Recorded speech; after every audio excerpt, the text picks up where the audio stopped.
The arrogant declaration. The Zephyrian Empire had conquered 17 star systems without breaking a sweat. Their crystalline ships moved through space like schools of luminescent fish, each vessel a work of art carved from living mineral that pulsed with bioluminescent energy.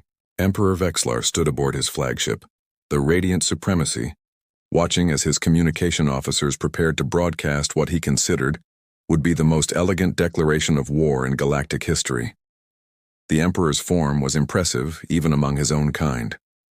Standing 12 feet tall, his body resembled polished obsidian shot through with veins of pure light. When he spoke, his voice harmonized with itself, creating layers of meaning that lesser species could barely comprehend. Today, that voice would deliver Earth's doom with the grace of a symphony. Citizens of the primitive world called Earth, the broadcast began, rippling across every frequency known to human technology.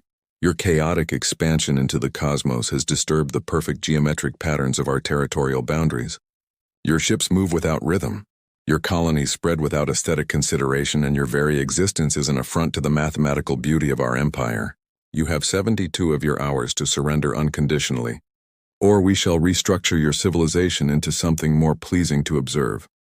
The message repeated in 200 languages, each translation more condescending than the last. The Zephyrians expected panic, terror, or at least dramatic military mobilization. What they got was far more unsettling. Earth's official response came exactly 1 hour later, delivered by a tired-looking woman in a rumpled uniform who appeared to be eating lunch at her desk. General Patricia Chen barely glanced at the camera as she spoke between bites of what looked like a turkey sandwich. Message received. Response incoming. Please maintain current position for delivery. She paused to take another bite, then added, "Oh, and thanks for the heads up about the 72 hours thing. Very considerate." The transmission ended. Emperor Vexlar's crystalline features flickered with confusion. His tactical advisors buzzed with harmonious concern. This was not how inferior species were supposed to react to their impending doom. Where was the fear? The desperate pleading? The hasty attempts at negotiation? Meanwhile, 47 light-years away, something stirred in the depths of Jupiter's shadow. The UES Leviathan had been parked there for 3 decades. Officially listed as a deep space research vessel in public records, though anyone who saw its actual dimensions would have laughed at that classification. The ship was less a vessel and more a small moon that humanity had decided to weaponize. Just in case. Captain Marcus Webb stood on the bridge, which was less a traditional command center and more like a small city's downtown district. The ceiling stretched 5 stories high, with different command sections arranged like neighborhoods. The navigation department occupied what looked like a pleasant park, complete with actual trees and a small pond where the officers liked to feed ducks during their breaks. The weapons systems were housed in what appeared to be a shopping mall, though each storefront concealed enough firepower to crack a planet.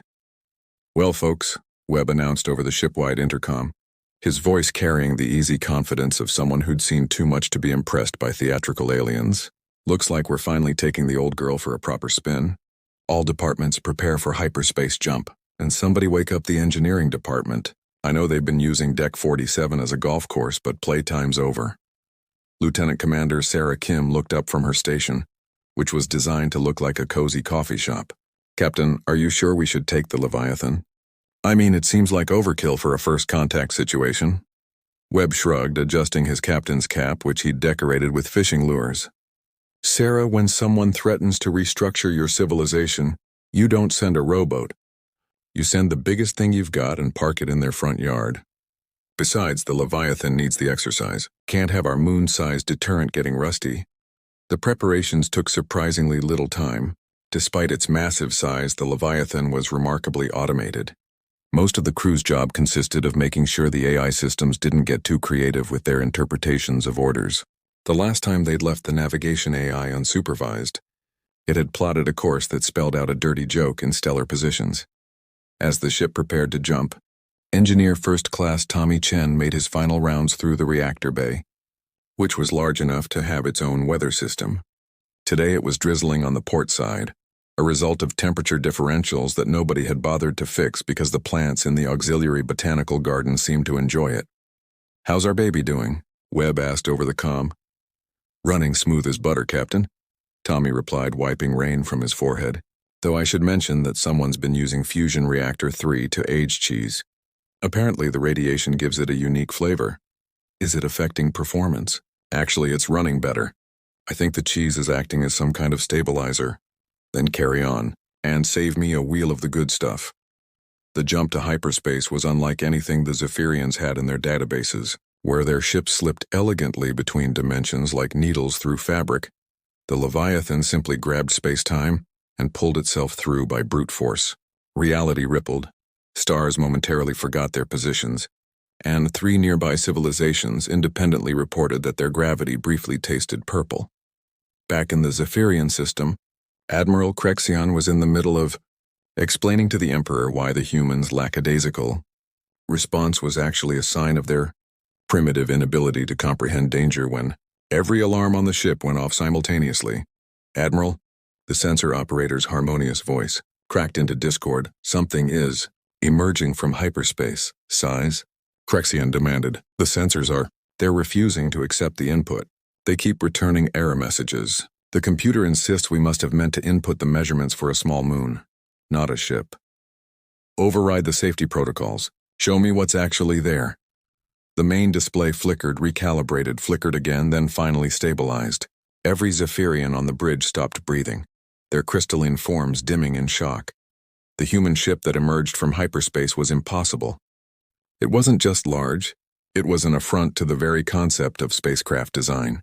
Where Zephyrian vessels were elegant and purposeful, this monstrosity looked like someone had hollowed out an asteroid, filled it with weapons, and then decided that wasn't enough, so they added more weapons, then added redundant weapons for the weapons, and then built a small city on top just for fun. The Leviathan settled into real space with all the grace of a hippo doing ballet. It was currently 3 times the size of the Zephyrian's largest moon, and its emergence had thrown off the gravitational calculations for half the system. 2 space stations had to fire emergency thrusters to maintain orbit, and the Emperor's prize meditation gardens on the 3rd planet experienced their first tsunami in recorded history.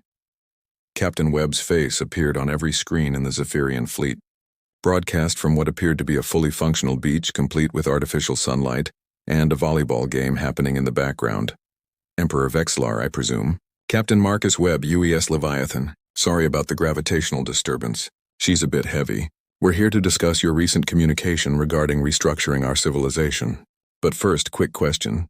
Is that your moon we're partially eclipsing? Because if it is, you might want to evacuate the far side colonies. Our mass tends to cause some tidal issues." The Emperor, for the first time in his 8th century reign, found himself without words. The harmonic chorus that usually accompanied his thoughts had devolved into something resembling a cat walking across a piano. The Gentle Giant's Lesson. The silence that followed Captain Webb's casual greeting stretched for nearly 30 seconds, an eternity in diplomatic terms.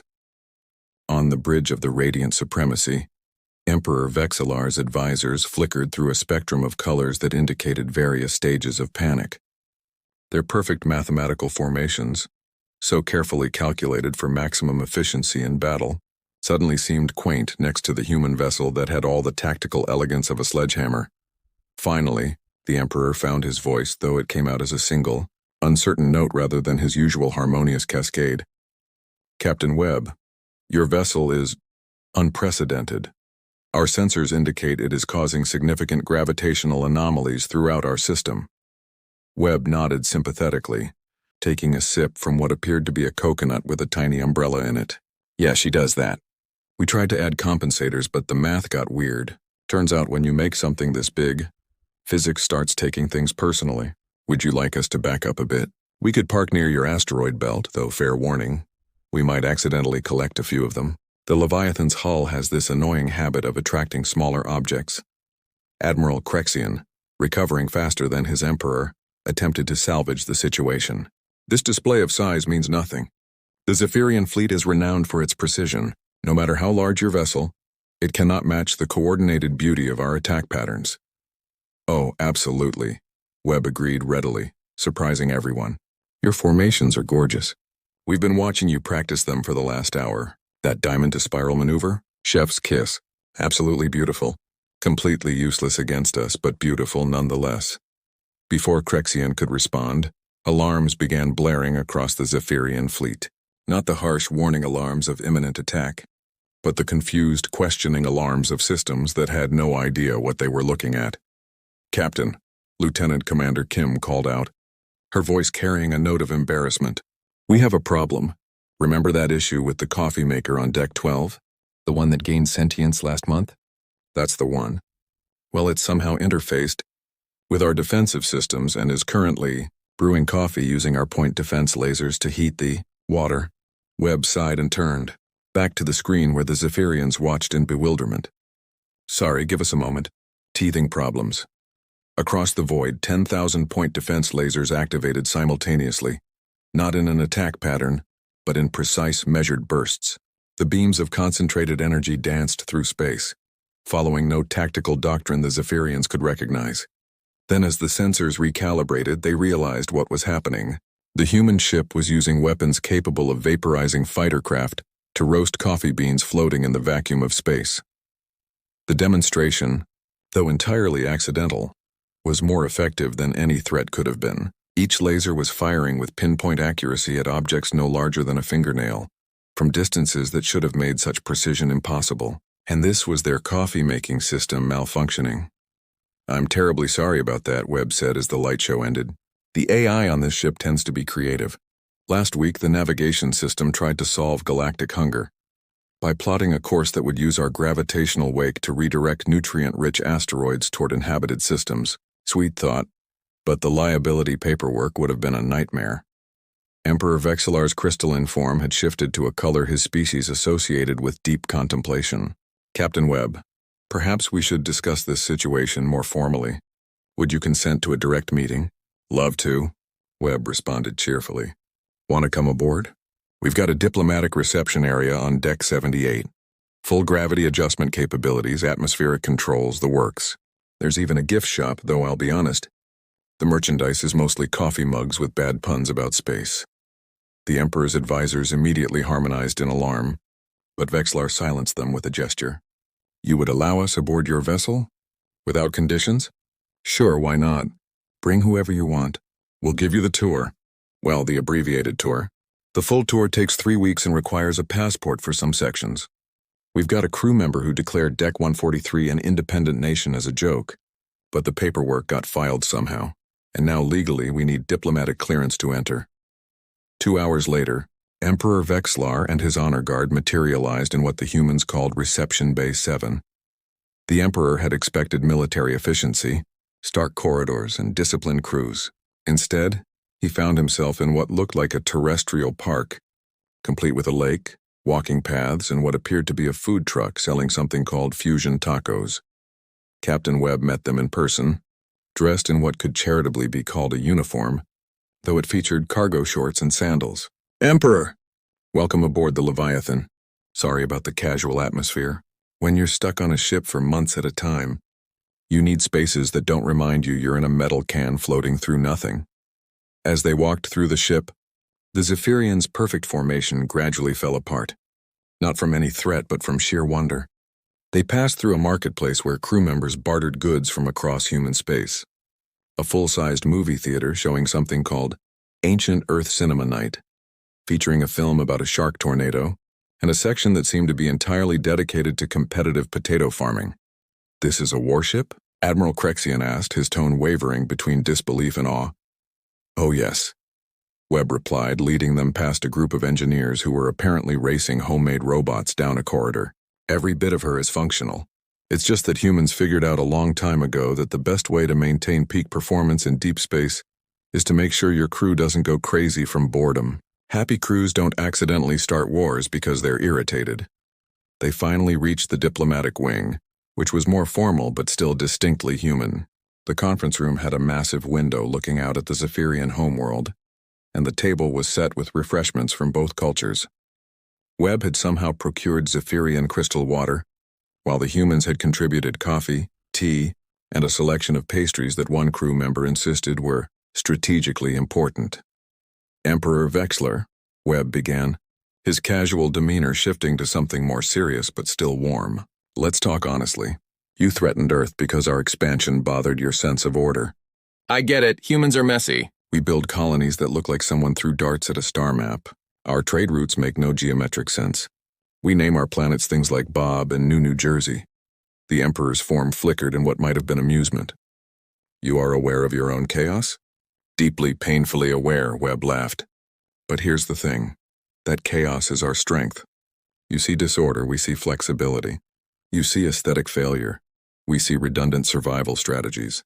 This ship, it's not pretty, it's not elegant, but it works. It's taken everything the universe has thrown at us and asked for seconds. He gestured to the window. Your empire is beautiful. Genuinely. The mathematical precision of your colonies, the harmonic resonance of your communication networks. It's art on a galactic scale. But what happens when something doesn't fit the pattern? What happens when chaos comes knocking? As if to illustrate his point, an alarm chimed softly. Captain, Kim's voice came over the intercom. The coffee maker has achieved full sentience and is demanding citizenship. Grant it. But it has to pay taxes, Webb responded without missing a beat. He turned back to the Emperor. See, chaos, but we adapt. We don't restructure problems to fit our solutions. We restructure our solutions to fit the problems. Emperor Vexlar stood and moved to the window, his reflection mixing with the stars. You brought this massive vessel not to threaten us, but to make a point. Partly, Webb admitted. Also, honestly, the crew is getting restless. Do you know how hard it is to maintain a moon-sized ship when your biggest excitement is Wednesday poker night? The Emperor turned, and for the first time, his harmonious voice carried warmth. Captain Webb, I believe we have misunderstood humanity. You are not chaotic. You are improvisational. That's the nicest way anyone's ever called us weird. Webb grinned. So about this war thing? I believe, the Emperor said slowly, that we could benefit from cultural exchange. Your chaos and our order, your improvisation and our precision. Now you're talking. Want to start with a joint project? We've been thinking about building a ship that's even bigger than the Leviathan. We could use some help making it not look like a potato. The negotiations that followed were unlike any in Zephyrian history. They were interrupted twice by crew members asking if the aliens wanted to judge a chili cook-off, once by the newly sentient coffee maker filing its first tax return, and several times by the ship's cat, who had somehow figured out how to use the teleportation system. By the end of the day, not only was war averted, but the Zephyrian Empire and Earth had formed an unlikely alliance. The Zephyrians would help humanity bring some order to their expansion, while humans would teach the Zephyrians the value of controlled chaos. As the Emperor prepared to leave, he turned to Webb one last time. Captain, one question. If we had actually attacked, what would you have done? Webb's expression grew serious for just a moment. Honestly, probably nothing. The Leviathan's mass alone would have deflected most of your weapons just by existing. Then we would have invited you to dinner anyway. It's hard to stay enemies with someone after you've shared good food. And if we had persisted, then we would have had to use the Leviathan's actual weapons. Webb's smile returned. But between you and me, we're not entirely sure what would happen. The main gun has never been fired. The engineers calculated that it might accidentally create a new star system, or destroy an existing one, or both. The math gets weird at that energy level. The Emperor's form flickered through several colors before settling on what humans would learn was the Zephyrian equivalent of laughter. You brought a weapon you've never tested and don't fully understand to a diplomatic negotiation? Welcome to humanity, Emperor. We're all making it up as we go along, and somehow it usually works out. As the Zephyrian delegation departed, Admiral Crexian turned to his Emperor. Sire, the humans are insane. Yes, Vexlar agreed, his voice harmonizing with something that sounded suspiciously like joy. Wonderfully, chaotically, brilliantly insane. And I believe that might be exactly what our empire needs. Back on the Leviathan, Captain Webb settled into his command chair, which was really more of a recliner he'd requisitioned from a defunct movie theater. Kim, set a course for home. Slow cruise, and let's take the scenic route. The scenic route adds 6 months to our journey, Captain. Perfect. That'll give us time to figure out what to do about the coffee maker. I hear it's planning to run for ship council. As the Leviathan began its slow turn, its mass causing nearby asteroids to dance in new orbits, the bridge crew returned to their various activities. The war that never was would go down in history books, but aboard the UES Leviathan, it was just another Tuesday. The massive ship drifted through space, carrying its cargo of controlled chaos back toward Earth, leaving behind new friends who had learned an important lesson. Sometimes the best deterrent to war isn't the biggest gun, but the species crazy enough to build one they're not entirely sure how to use. And somewhere on Deck 12, a sentient coffee maker began composing what it considered to be the perfect brew, while calculating its chances in the upcoming election.